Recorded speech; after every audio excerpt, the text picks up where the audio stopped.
Osiris. It's the inaugural record release from Discograffiti. Metal Machine Musac is a slanted tribute to Lou Reed's divisive 1975 double LP Metal Machine music. Lester Bangs called it the greatest album ever made, but no matter how it hits you, it's always been the ultimate music freak secret handshake. My ambient reimagining features 4 16-minute 1-second tracks, just like the original, and each one was created by a top-shelf indie rock visionary. Lou Barlow from Dinosaur Jr. and Sebadoh, Corey Hansen from Wand, W. Cullen Hart from the Olivia Tremor Control, and Mark Robinson from Unrest. That's right, not a slouch in the bunch, unlike 99% of the compilations you've ever begrudgingly purchased for the one and only band on it you just had to hear. Metal Machine Musac will not be available on streaming. The digital version is finally available for purchase, and the vinyl will be shipped this summer. Pre-orders for the LPs are available now, but they're going fast. They're being produced in a very limited edition run of 300 numbered 180-gram metallic silver double LP gatefold copies, only 100 of which can be ordered online. These copies will be numbered from 1 to 100, and they're first come, first served. To order either the digital or the vinyl, just head over to patreon.com/discograffiti/shop. Again, that's patreon.com/discograffiti/shop. Don't miss out on Metal Machine Musac, the ambient experience designed to make Brian Eno run screaming. John got sharp surgical tweezers from K&B and begins picking away at his skin, trying to excavate the coke bugs that lived behind his eyes, but would get excited when he shot coke and crawl around under his skin. He would pick at his skin and preserve these so-called bugs in alcohol cultures.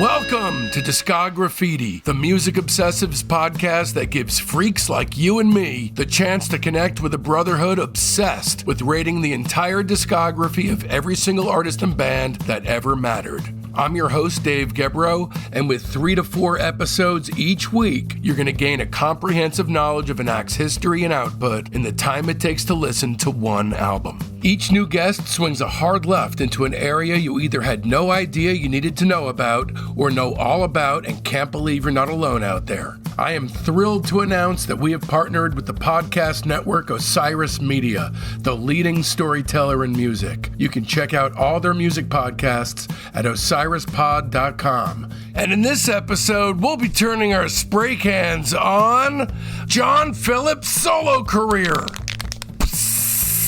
along with our unbelievably special guest, band biographer Richard Campbell, who's published an amazing bio, almost like a prequel really, called Gettin' Kinda Itchy. This is part 2 of John Phillips' solo, and in this, the very last episode of our Mamas and Papas series, here's just a choice sampling of what's bandied about. The monstrous failure of John's 1975 off-Broadway flop, Man on the Moon, how John was responsible for the final Rolling Stones album of their classic Mick Taylor period, and why those recordings went unreleased, and a stark account of possibly the most self-destructive bender any one human being has ever undertaken in the history of narcotics abuse. Before we kick things off, just a quick word from Michelle. Hey lads and ladies, Michelle Phillips here from the Mamas and the Papas. To get access to the extended director's cut of this and all future episodes, just join Discograffiti's Patreon. Dave Gebroe has been singing for his supper for over 2 years now. The guy puts out several shows a week, and it's just the best music podcast of all time. You're not going to want to miss a single minute of it. Patreon.com/Discograffiti. Do it. If you're a John Phillips and Mamas and the Papas superfan like me, you'll want to turn this free version off right now and opt for the ultimate director's cut of this episode on our Patreon page, which features 17 additional minutes of essential material, including overviews of entire releases that we had to cut for time. And you can find it in our Patreon record shop for mere pennies at patreon.com/discograffiti/shop. Or just subscribe for the complete versions of all our shows. Even if you're on the fence, just head over there because it's finally free to become a basic member. Okay, first things first, you need to know just how seriously I take this craziness. Discograffiti is a music obsessive's dream come true. The guest and I explore an artist or band's entire discography in a futile but valiant attempt to reach a higher truth, which often is cleverly disguised as a nerdy compendium of star ratings and lists. The show is heavily researched, and the music is always reassessed with fresh ears. We don't just cover albums. We do a searingly honest deep dive analysis of all EPs, singles, comp tracks, relevant solo work, and sometimes even bootlegs and live stuff. Every release is slapped with an objectively accurate star rating between 0 and 5, which allows us all, the real reason we do this, the Tootsie Pop reward at the center of the rock and roll lolly, to come face to face with the true shape of an artist's overall arc. Coming up, we've got Michael Imperioli rating his favorite band, The Smiths, an interview with Tom Bailey from the Thompson Twins, Robert Schneider rating the Strawberry Alarm Clock, and the 3 surviving Dedrick siblings rating everything they ever released as one of the greatest bands of all time, bar none, The Free Design. So don't miss out. Open up your listening app right now and subscribe. And away we go then! All right, let's dig into Space. 1975, Space, a.k.a. Andy Warhol Presents Man on the Moon, the original soundtrack. This is a 1975 off-Broadway musical written by John and produced by Andy Warhol, directed by Paul Morrissey. This was a play that John became obsessed with for years to mount this thing. As he went down the chute of addiction, this became a fixation for him, which I think if he pulled his head out of his ass, he could have seen that this was not a commercial idea, at least in any kind of above ground way, possibly an underground thing, but certainly not all the time and energy he was pouring into it. And the story's about an American astronaut who leads a mission of interplanetary dignitaries to prevent the destruction of the universe by a bomb that's been placed on the moon by an evil scientist and is ready to explode. The original production ran at the Little Theater in New York for 43 preview performances beginning December 27th, 1974, and opened on January 29th, 1975, and closed 2 days later on February 1st after disastrous opening night reviews. Let's also say that directly before the play opened, Genevieve attempted suicide. Right. Because of how it looked like this thing was really not going to be pulled off. They had every indication that this was a failure before it happened. And John would spend more time trying to realize this project than anything else he worked on in his career. It began in '69 during the period when he was recording John the Wolf King of LA, and died in '75. Yeah, it's just bizarre. You know, there's this story that by way of Mackenzie being connected to George Lucas because of American Graffiti, that they passed the script to him, and John insisted that Star Wars was more or less stolen from this idea. I mean, he really, I think, believed that there was something there. But what do you think about the actual songs? It's hard to listen to. I mean, they do this 6 months after Cass dies. It's painful. It reminds me of Cass's debut in Las Vegas, which we've heard about, or it's over before it even starts. I agree with you. I mean, there's always a touch of his wit and brilliance in the way he puts together songs, but they're more like ditties. They're all ditties, right? They just feel unformed. He had 5 years of working on this. To think that every single song is a half-baked ditty, you need no more explanation about the dangers of drugs to the human mind. Yeah. So Jen attempted suicide right before the show opened. The reviews were savage. The show closed quick within 5 days. And basically all the passion and years of work that they'd put into making this thing happen were wrecked in one night. And Jen said, I think the failure of the show broke John's heart.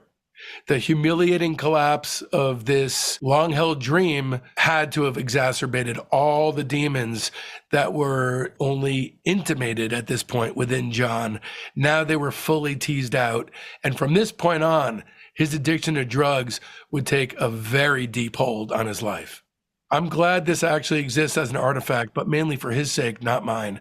I'll give it 1.5 stars, and mainly just for the sheer unbelievableness of the story itself. Yeah, I give it 2 stars. I'd like to point out Boys from the South and Andy's Talking Blues I find valuable because they are transparently John talking about his childhood. And in fact, the very things that Michelle spoke about with respect to him in Catholic military school are right there in Andy's Talking Blues. And he talks about his alcoholic father in the basement with the dogs. And so to me, those are interesting. They're completely misplaced in a space musical. That's the thing, is I feel like he's so close to those things and they're so traumatic, and he had quite obviously not dealt with them, that he had to displace them aesthetically in a way that wouldn't allow that material to connect with a single human being on the planet. Then there's a project which I'd not even heard before doing this trawl, which is John's 1976 contributions to the Man Who Fell to Earth soundtrack. So Nicholas Roeg invited John to London to do the score post Men on the Moon, Critical Whooping, and that's where his more serious drug problems began. Mick Taylor headed up a 4-piece band, and Keith and Mick were newly fresh back in town before their upcoming tour for a big, fat uh-oh in John's life. So when John was commissioned to work on the soundtrack on the recommendation of Bowie, the couple moved to London. While he was in London, it was also with Taylor, Jagger, and Richards that he'd start the sessions for Pay, Pack, and Follow, which we'll get to in a minute. The Phillips songs only is what we're rating here, 3 of which have vocals, and only one of those vocals being a good song, in my opinion.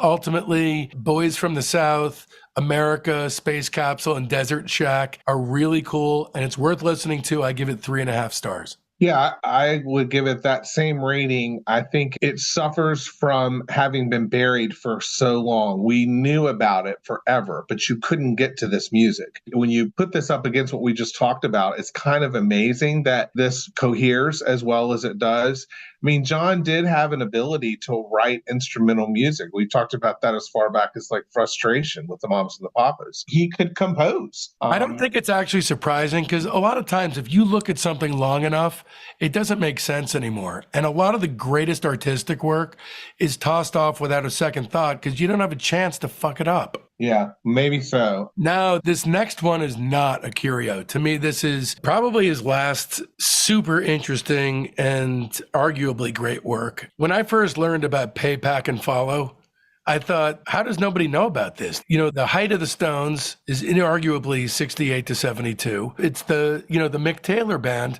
This is the only post Purple Patch era Stones piece that includes Mick Taylor in it.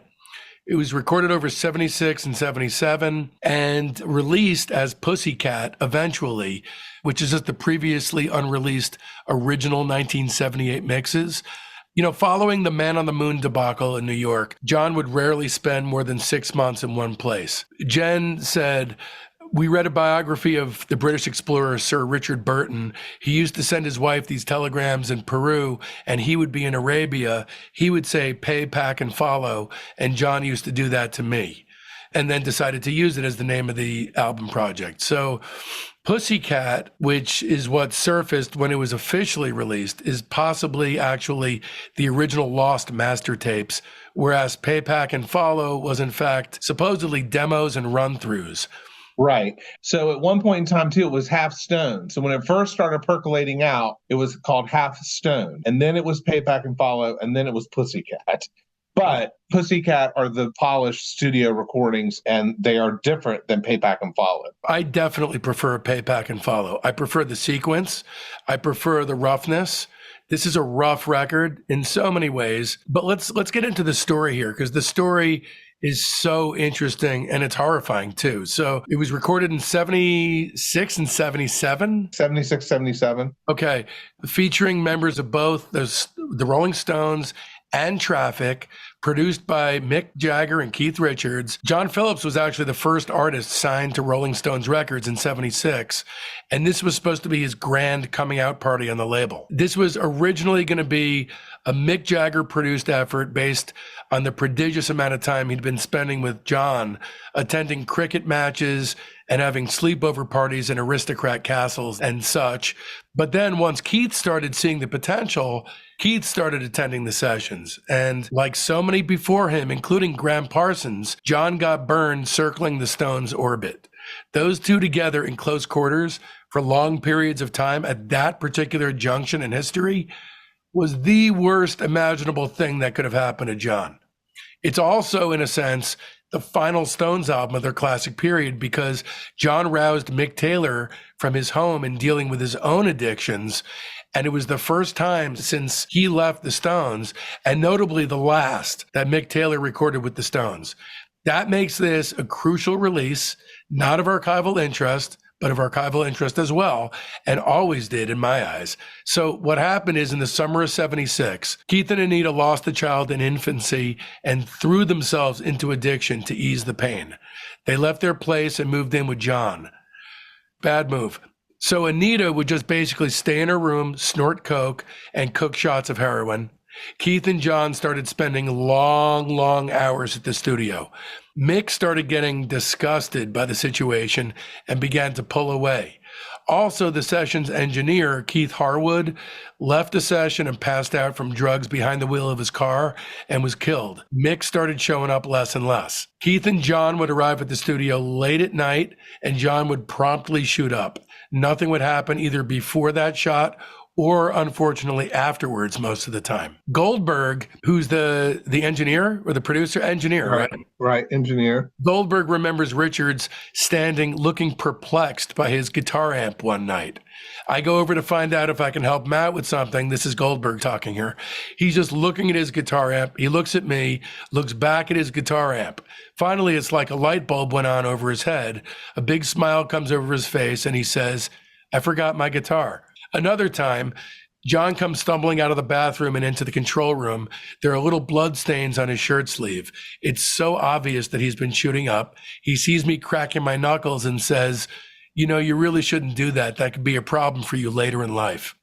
So it was a circus. Some nights they got nothing at all at very, very exorbitantly high prices while they're trying to hammer this stuff out in the studio, and not at all together.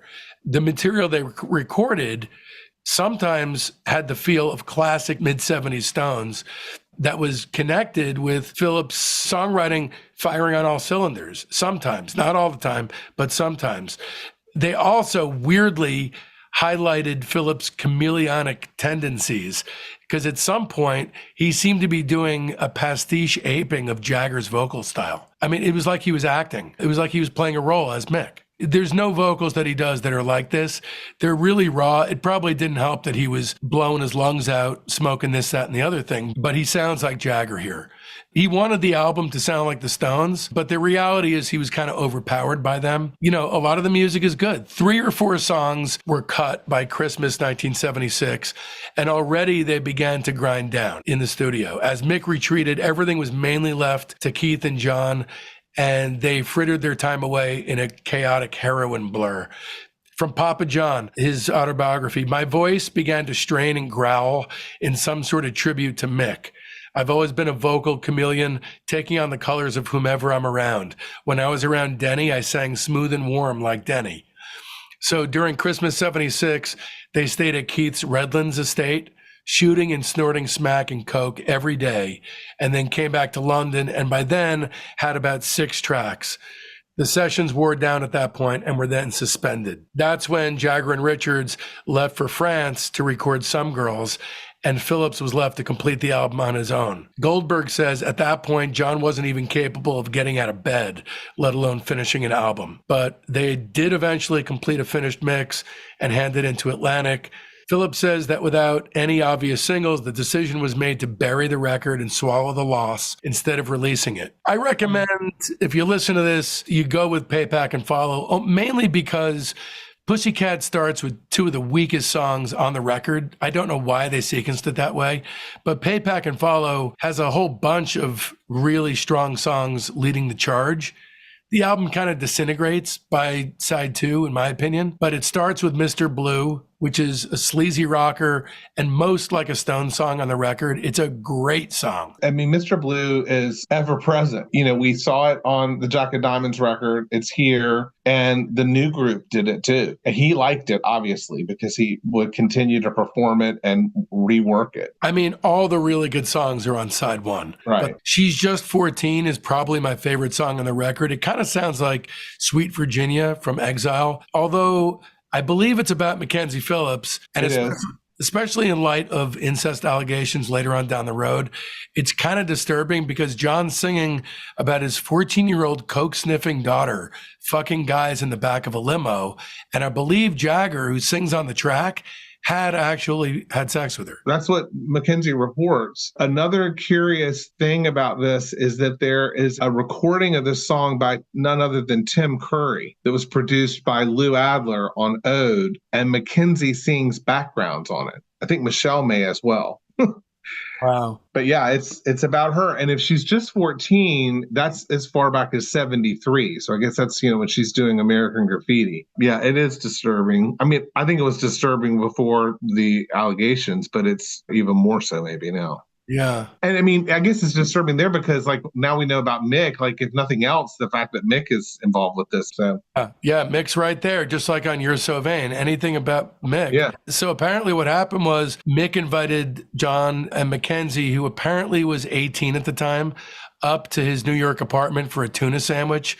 And Jagger sent John out of the house, telling him he needed some mayonnaise, and then locked the door behind him. Yeah. That's apparently what went down. But it's a great song. It's just so fucked up. Then Oh Virginia, I'm skipping past Wilderness of Love because it's a pretty limp song. But Oh Virginia, that's an amazing tune. Oh Virginia, it's another like Wild Horses or Sweet Virginia kind of a thing. Right. It's incredible. Now, the rest of the record, it really doesn't make it for me. Zulu Warrior is decent. Sunset Boulevard, kind of decent. The rest of it, I don't really hang with too much. It's not that good. Some of it's awful, like Very Dread is terrible. Yeah, I don't care for Very Dread. That's like a nightmare that Mick had or something. But I mean, I think Wilderness of Love and Zulu Warrior had single potential, had they been worked up more. Michelle and Mackenzie are supposedly in the background. We talked to Michelle about that on Zulu Warrior. The new group did Zulu Warrior, but I think Wilderness of Love, I love it. I'm not really into that. I think aside from the songs that really sound like the Stones, I don't think it really had much commercial potential. Well, maybe, and that's true because Wilderness of Love doesn't sound as much like the Stones as the rest of the album, but it's good work by John, especially at this point in life. This is not at the level that Man on the Moon is, but there's still a challenge or a difficulty because if you look at the pictures on Pay Pack and Follow, and I guess the ones on the interior of the package of Pussycat, he's in awful shape. I mean, John looks horrible, just horrible. He's really bad off at this point in time. Those pictures, especially on Payback, they are nuts. It basically feels like what might have happened if the Stones didn't swing toward the middle of the road after Exile. They became a less dangerous band. But I think just out of self-preservation, if Exile had been allowed to deteriorate into an absolute crazed belly-up shambles, it would have been something like this. Just as a guidebook to the farthest extreme of rock and roll excess, I give this 4 stars. Oh, yeah, I would give it, I think 4 is fair. I think it's his last great work. I mean, I love his final album, and we'll talk about that. But I think this is his last, or maybe I shouldn't say great, strong work. And he's certainly helped by the Stones. I think it's so sad that it didn't see the light of day because I do think it would have been a decent record. I think it would, and that could have made a difference in John's life. I don't know. I think he was going to do what he was going to do. Well, perhaps. The next couple of years, he was going to do what he was going to do, I believe. Yeah, but the way Wolf King got buried, the way Man on the Moon crashed, and the way this gets buried, it's rough seas. It's game over for him, basically. So I want to cover the drug years. One final postscript about Pay, Pack, and Follow. After they had blown $170,000 in studio time, the sessions ground to a halt. So a mix of the album was passed to Atlantic Records. The label buried it. He knew that he had no one to blame but himself. He wrote in Papa John, "I had sabotaged the greatest break of my career since the Mamas and Papas," confessing to, quote, an intense self-loathing. Let me just go through the drug years and we can get through to 1980. Hi, I'm Dave Gebroe. I threw my career as a licensed hearing instrument specialist in the trash, sold my house, and moved to the East Coast with my wife and 4-year-old son in order to focus on making the ultimate podcast for music obsessives thrive. Now I need your help. Although Discograffiti is rated in the top 2% of all podcasts globally, the economics of this thing are tricky. Becoming a member of Discograffiti's Patreon gives you access to over 100 more exclusive episodes. And moving forward now every Sunday for only $5 a month as a private first class, you get our new weekly show by and for Discograffiti's Patreon family, the Discograffiti Soldiers of Sound podcast. As a lieutenant, you get an ad-free, substantially elongated director's cut of every episode. And you'll be getting the shows a few days earlier than the general populace, which is designed to make you feel even more special than you already are. So when you become a major, you'll be getting access to the ultimate director's cuts of all our sprawling, super deep dive episodes. As far as I'm concerned, these super cuts have absolutely everything that was meant to be heard. Plus, you get yours before the lieutenants get theirs. But that ain't it. You also get all our other series, like Discograffiti's Top 10, our Buried Treasure Show, Rock Cousteau, our Slag Off Show, Queasy Listening, and exclusive limited series like The Private Press with Paul Major. And if you've got no financial worries to speak of, keep in mind that some of the higher Patreon tiers allow you to actually advertise on the show, choose the bands we cover, or even some of the guests we get. For the price of a cup of coffee a week, you can ensure my family's fed, build a music library that'll be the envy of your block, and connect to a thriving community of music maniacs all at the same time. Don't risk feeling badly about yourself by not giving. Patreon.com/Discograffiti. Once again, that's Patreon.com/Discograffiti. Next week on Discograffiti.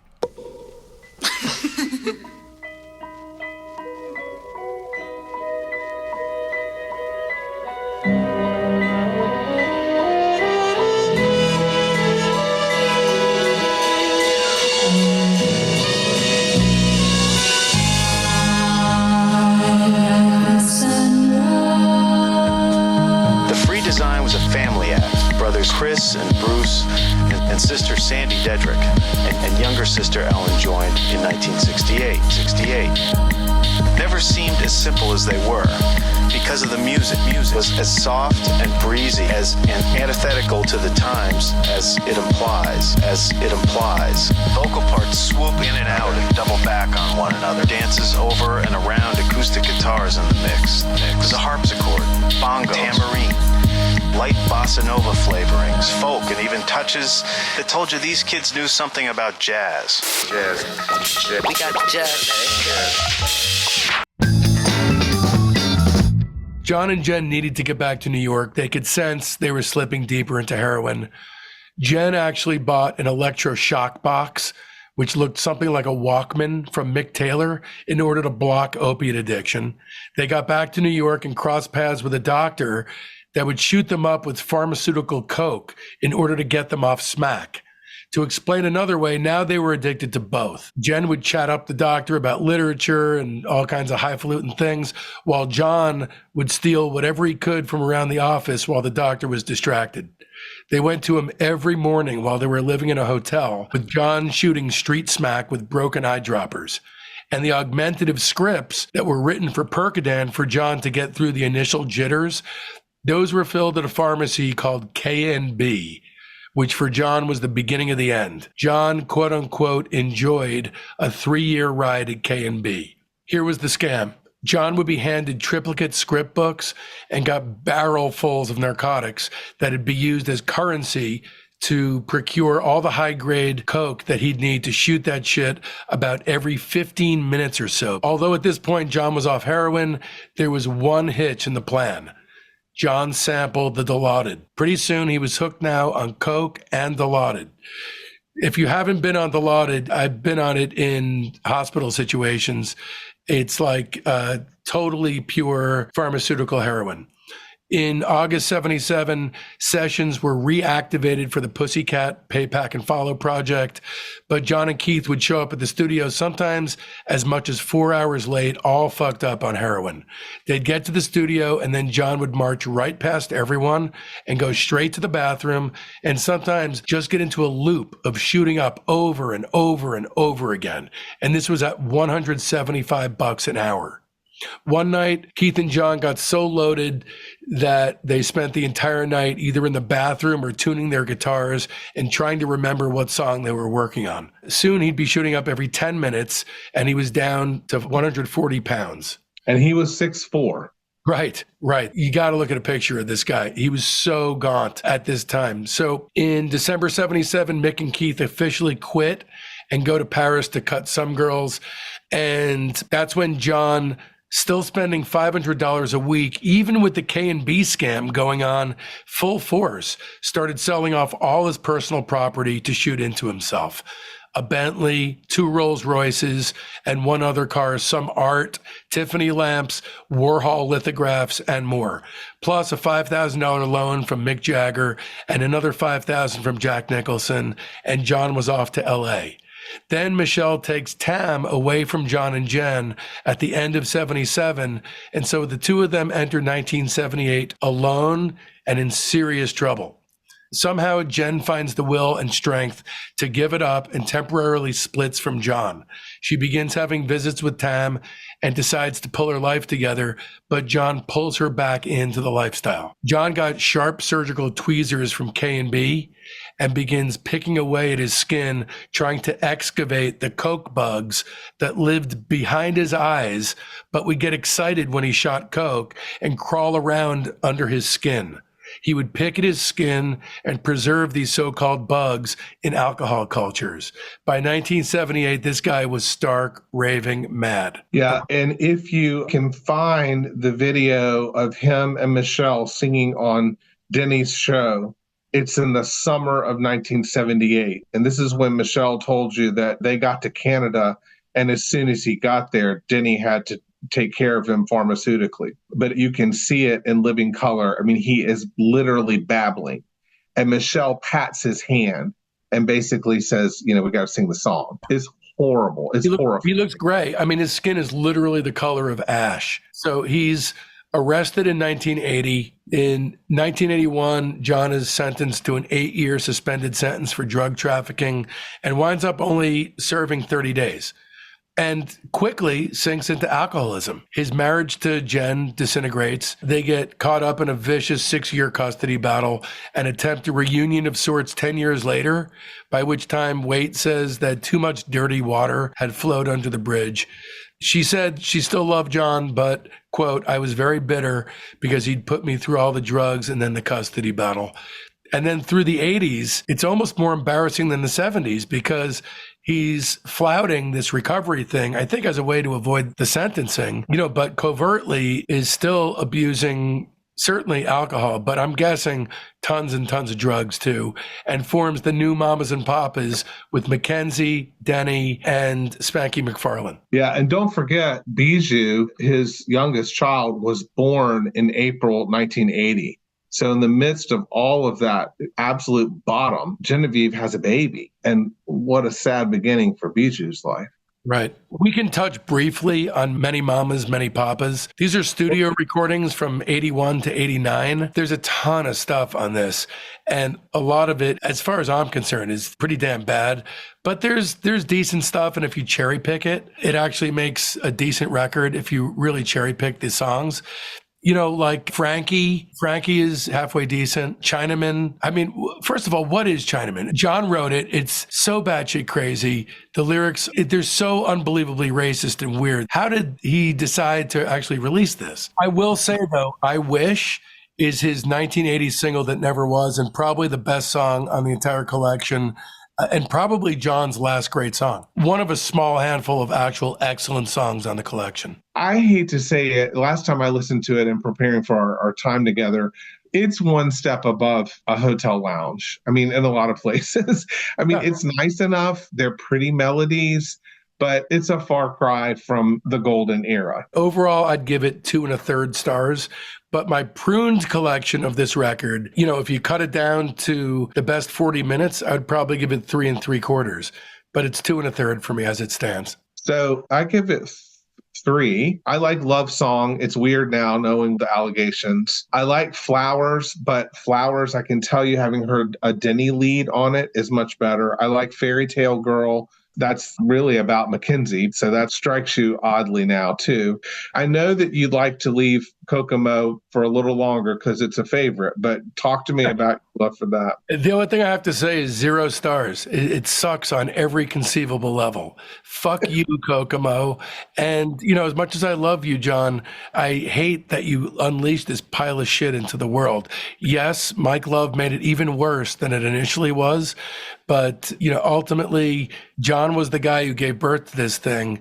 And so there's always going to be regret in me that happened. It's not his greatest compositional effort, but it puts him in whatever that category is of having been able to say he had sort of a hit in every decade or something. Anyway, it's on there. And of course, it's a different version. So people might be interested in hearing Denny and Scott sing it. It's definitely a better version than the Beach Boys, but the bar is not set high there. Right. Anyway, so moving forward from Kokomo, if one can move forward from Kokomo, John married his 4th wife, the painter and artist Farnaz Ariste, on February 3rd, 1995. And in 2001, John released Phillips 66 and then passed away just days after completing sessions for it. I'm glad he got to make this. I wouldn't say it's a great work, but there's some great stuff on it. First of all, you got the melancholy alternate spin on California Dreamin'. To my ears, the ultimate studio version of Me and My Uncle. And Slow Starter is a great song and feels like a very apt eulogy for John. Yeah, I think this is a very strong album. His voice is in good form. His version of California Dreamin' is the dirge that he always said it was. Of course, Michelle's told us that she thinks of more as a march, but that's how he said he wrote it, was the way he sings it on this record. I find If to be sort of the most powerful and beautiful of what he does on this record, the very last song on the album. And so we get to hear his voice at the end of his life in a bit better form. And there's a retrospective, looking back, reflective tone to this album, isn't there? Maybe this is not a major work in the way that Payback and Follow is just this epic conflagration of addiction and talented people and circumstance. But this is kind of, especially for a guy who didn't really do much of anything artistically for about 30 years, there's a lot of good stuff on here. Also, as I pointed out, on the other major milestones between 1970 and 2000, he's always got somebody else's juice. He's got Lou on Bruce McLeod and Wolf King. He's got David Bowie. He's got the Stones. He's by himself here. This is just John. This is John. The good news is here he finally sounds at ease and comfortable in his skin again. I mean, the first time he sounded that way literally since Wolf King. Yes. There's a limp resignation to it that's coupled with a sly sense of humor. He doesn't take himself too seriously, but he does finally seem self-aware at last. And at least, and he seems more personable than he has since the 60s. The first side is astoundingly good. It falters a bit on the second side, but makes a wildly surprising recovery during the last several songs. They're really touching. They're an elegy for himself and a goodbye. I'll give it 4 stars. Yeah, I give it 4.5. John spent his last years in Palm Springs, California with Farnaz. He liked to boast that he was born in the eye of a hurricane, and that hurricane was also named John. It hit Parris Island, South Carolina in August 1935 and continued to wreak havoc for close to 66 years before finally blowing itself out. He paid the price of all the excess in 92 when his liver gave out. He had a successful transplant operation, but his health never fully recovered. And he died on March 18th, 2001, just days before he would have turned 66. As far as a career overview, just of his solo career, John's is a story of frustration, of dashed dreams, of life derailment based on the entitlement of early success expectation. But the shards themselves, when pieced back together, tell a reasonable tale, one that ultimately tells a harrowing story that conveys the bountiful riches of John's being and what happens when drugs alone become your muse. A perfect man he was not, but an artist he was to the core, and he boasts an agonizingly dead-end glutted discography for those intrigued enough by the tale. It's a unique trip that's well worth taking. Yeah, he was a creative genius. He was morally flawed. He is Van Gogh-like in that he descends into madness or substance abuse and addiction that is equivalent of madness that cripples what could have been his abilities artistically. We have what we have from him for the last 30 years of his life because of the great success during the first 15 of his professional life. It's sad to think what could have been, but I think we can be grateful for what we get glimpses of, particularly in what we've talked about in his later career. And I do actually like that there's pieces, there's fragments, there's half-finished things, there's failures that never get off the ground, because that tells a unique tale. Well, it's a very human tale. That's the reality. We live in a broken world, and he certainly reflects that in those shards.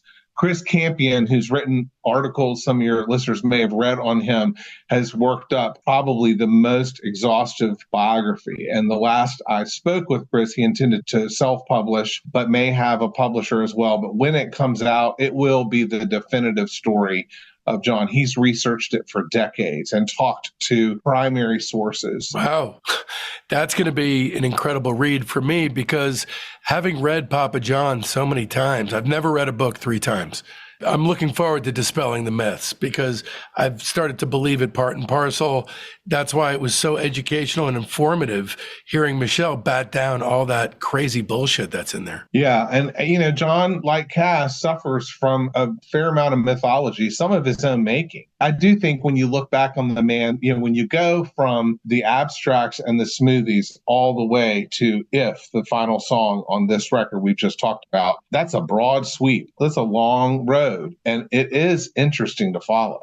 I can't thank you enough for having spent the time with me, but, especially with the members of the band, and becoming really the primary and only real historian for the Mamas and Papas. You're doing an amazing job. And anyone who's made it this far, at this latest count, something like 20-hour interview, you're crazy if you haven't ordered Getting Kinda Itchy yet. Is there a source where you prefer people to order Getting Kinda Itchy from? Probably the easiest way to get it is off of Amazon, but it's available at Barnes & Noble or any independent bookstore. And all those links are if you go to gettingkindaitchy.com or find me on Facebook or Instagram. I'm Rich C. Bart, and I love feedback. Richard, thank you so much for your time.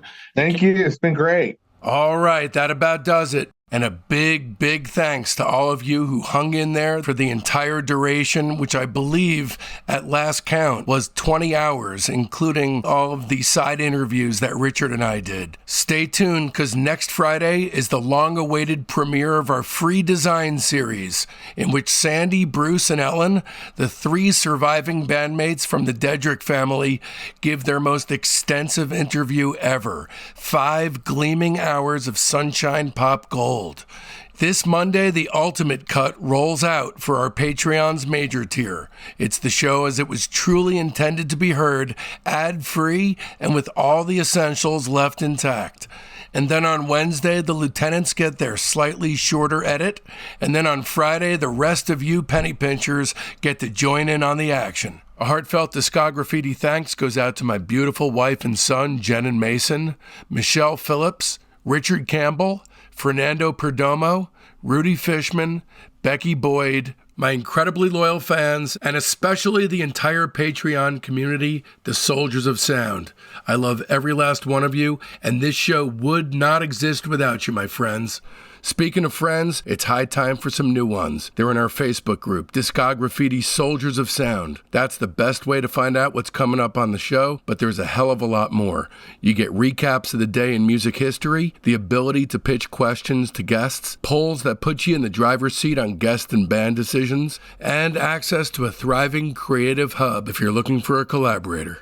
So make sure you don't miss out. You can find the link to the Discograffiti Soldiers of Sound Facebook page right there in the show notes. And if you don't mess with the Zuck, no sweat. Just email me at info@discograffiti.com and I'll keep you in the loop. So now that it's done and you want more, another way to dive even deeper into the greatest music ever made from the 1960s is to leap headfirst into my 12-hour interview with Jules Alexander and Terry Kirkman, the two founding members of Monterey Pop opening act The Association. That's episodes 110 to 113.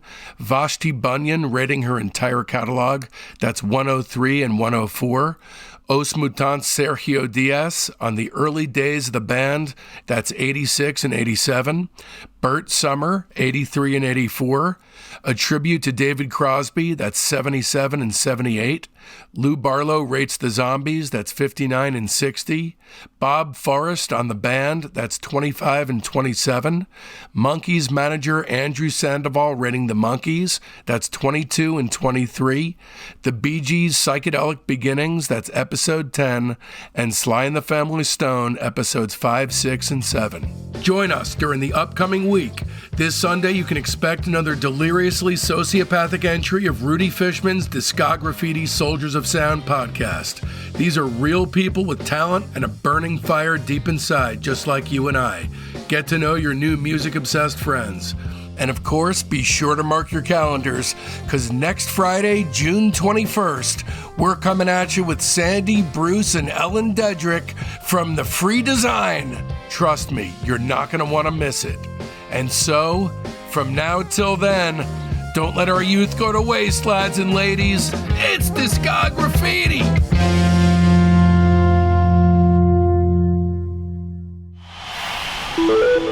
Osiris.